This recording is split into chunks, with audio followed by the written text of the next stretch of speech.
The U.S. is hitting new Houthi targets in Yemen. U.S. Central Command says it conducted 7 self-defense strikes against unmanned speedboats and anti-ship cruise missiles there yesterday.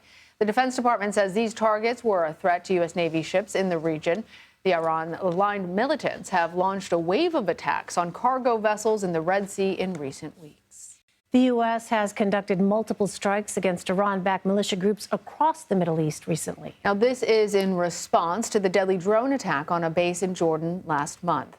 CBS News' Catherine Harridge sat down with retired Army General Raymond Thomas. This is a stay tuned moment, certainly, and we need to be able to juggle more than one ball at a time in terms of both diplomatically dealing with the opportunities that we have there and then using our military capacity to the extent that we need to ensure the success of our missions. Correspondent Catherine Harridge joins us now to discuss her interview. Catherine, how does General Thomas view the U.S.'s strategy in the Middle East? Well, General Tony Thomas is a 4-star. He's retired. He had 4 decades, nearly 4 decades serving in the military, and he was deployed for part of every year between 2001 and 2019. When we asked him about events unfolding in the Middle East, an area that he is very familiar with, he said that a larger national security issue is at play. Since we launched these military strikes, Iran's proxies are still targeting in the region. Is the current strategy by the administration effective? Yeah, I have to believe that it's, the fact that we had 3 service members killed, that was a failure of deterrence. There had been 160 or so attacks preceding this, and clearly our adversary was not getting the message that we weren't going to tolerate that, and it ended up with the tragic death of our service members. I don't know that the measures so far have sent that message, and certainly with 5 days of telegraphing that we're going to do something, and also with the caveat that we don't want this to boil over into a bigger event. I think that's your hold card. You don't say that going into it.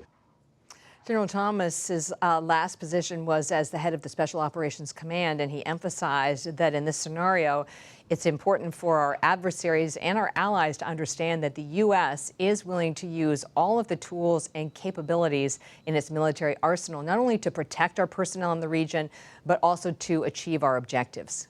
Well, Catherine, what did the retired general tell you about whether we're heading towards a broader conflict in the Middle East?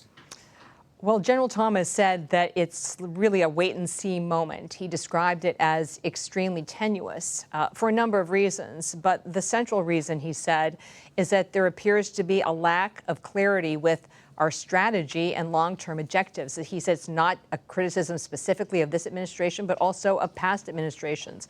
What is the strategy? What is the objective and outcome? How will we achieve it? And what do we want this region to look like and the U.S. roles to be in the region in the future? Well, Catherine, what did he say about Iran targeting former government officials inside the U.S.? Well, this was one of the more interesting elements of the conversation. The most highly documented case is that of the former National Security Advisor John Bolton under President Trump. There was a murder-for-hire plot, a case that was brought by the FBI and the Justice Department, where it was alleged an Iranian national was going to pay about $300,000 for his assassination.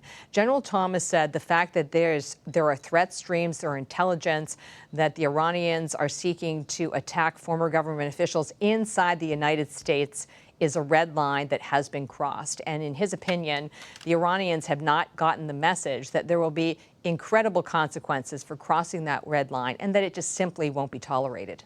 All right, Catherine Harridge in Washington for us. Catherine, thank you. You're welcome.